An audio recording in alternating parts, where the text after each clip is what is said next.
Whātautoina o suis fono fōu le Palemene.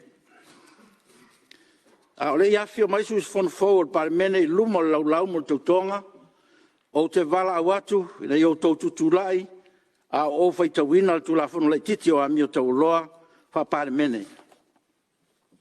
Tutulai me tu fio. Le na swift. Tulafono le titi o ami o tau loa wha Palemene. Wha matalanga o wha moemoenga. O le matafa ioi patino a suis fono umo le Palemene o le tausisia leo tūlanga o pito I sili o na maua lunga o winga taualoa. E puipuia ma whaatu mawina ai ma malu o le Palemene ma whai ai tau mawhinga uma e whaatu mawina ai ai inga au tū o le whawae. O ai inga au tū o tā ua o wha moe tu ina ai ta iala I manitu langa I suis fono ta itasi o le Palemene e ta tau o na whaatino ai o la tu tiute ma matafa ioi I se tūlanga to atasi po o le ao te lenga. O ai inga au tū, mua. Whamaoni I le tunuu ma ona tangata. O suis fono uma e te tau on tau sisia ma tā upu o le tau tonga o le loto whamaoni I taimi uma ma tau sia le mamalu ma le alo ia o le malo tuto tasi o Samoa ana whaalapu putonga ma ona tangata. Lua, whaalo I tūla fono. E te tau I suis fono uma, ona tau sisia tūla fono Samoa, ma puipuia ai inga au tū o lo I tutonu o le whawae. Tolu, whaaloalo I tangata uma. E te tau I suis fono uma, ona whaaloalo I isi suis fono. Tangata lau tele, ma ofisa mautofi o le malo, whapea foi ma le ngalua I tūlanga mamalu, wha maoni, le le whai tū au, e meise le ami o tonu I taimi uma. Mo whaatino ina o tautonga o te wala awatu I sus fono, na ia fio mai, I le lau mo le whaatino ina o la o tau tautonga. Ia tau whionga ia whai tau tautonga, ma tau lo suafa. Tautonga le loto wha maoni. O au,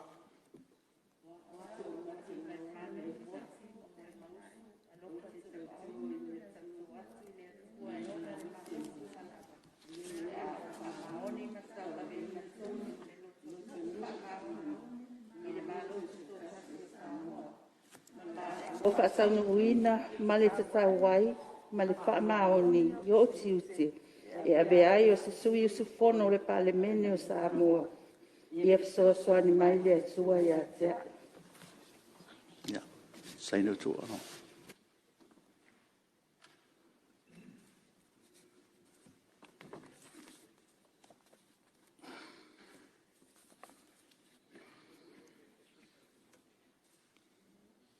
Ia, a fio atu I tōna whanga.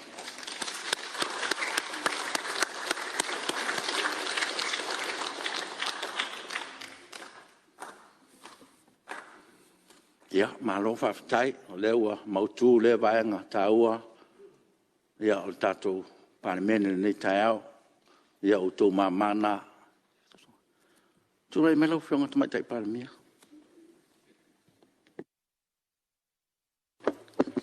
Whawhatai lau whionga I le whangawhitalai mo la wanoa. Ia, tūlanga ise fo I nei tai au. Mai whatalo whatu I le mamalu o le mauta I lau whionga I le whangawhitalai.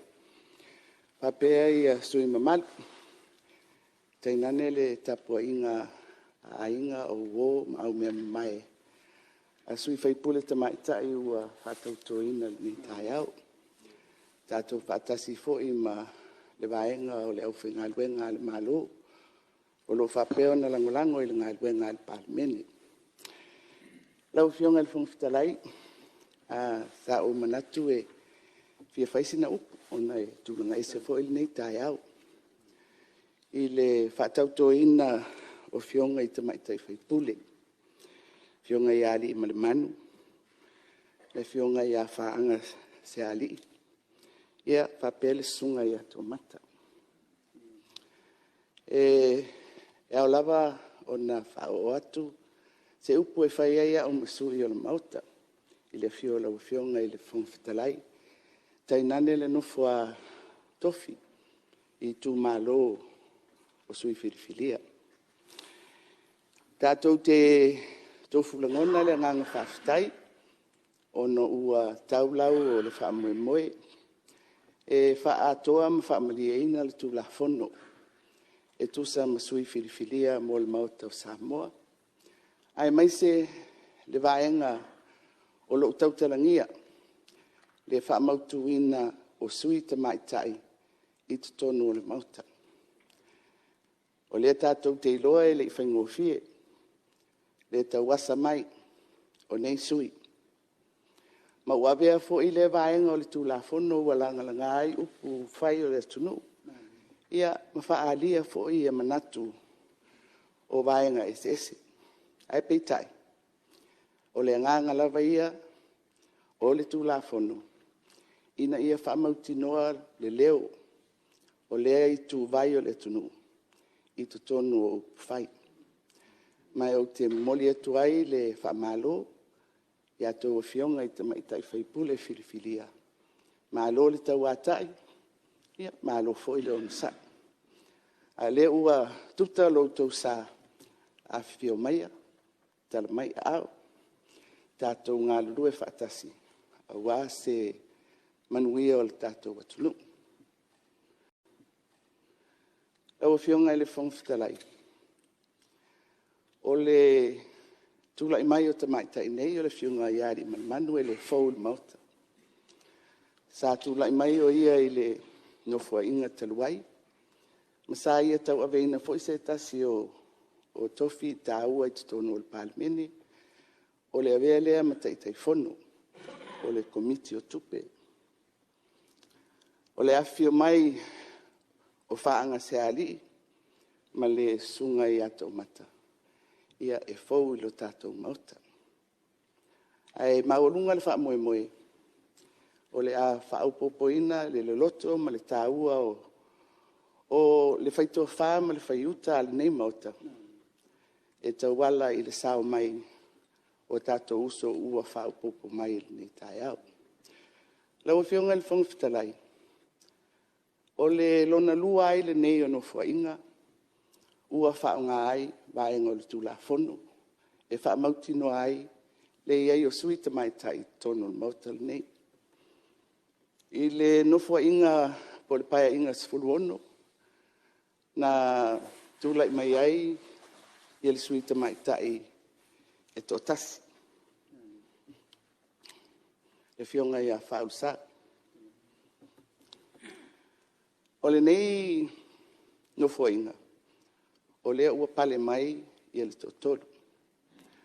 Ai ei lona tūlanga ese I le no fuainga le nei, I ai inga mo le tūla fono o sui Tama'ita'i. Ua tātou masani mai loa, le ai inga mo le whaamautino o le 10%. Ai le no fuainga le nei, le ua tauala mai le whiriwhiringa lo sunga I ato mata. Ua whaongai nai, lesi vaenga o le tūla fono. Ina uawa noa le na foa o le tū malo o whale alupo. O lea sa tau aveina e le whionga I a leo tā, tima, le vai. O le aia inga I te tonu o le tūla fono. A whapea ua lea mawhai ona toi sui tūlanga si Tama'ita'i. I se na foa. O na whapea lea o na whaupopoina le sui Tama'ita'i. Le la u fatino le vaenga o le tūla fono. I le paia inga le nei. La u whionga le whangwhitalai. Ma le mamalu o le Palemene. Ia, o le tāua o le nei tai au. Ua atoa, ma whaamaliaina I ana foa o le tātou mauta. Tātou sāngai ane ia. Ua tuta mai le sā. O Tama'ita'i o le tunu. Tātou walo atuia I le tātou ngāruenga. Ia manuia lo tō tofi. I o tō maua le anganga o le fia, I lo tō wala awina. So I fua ma I manuia.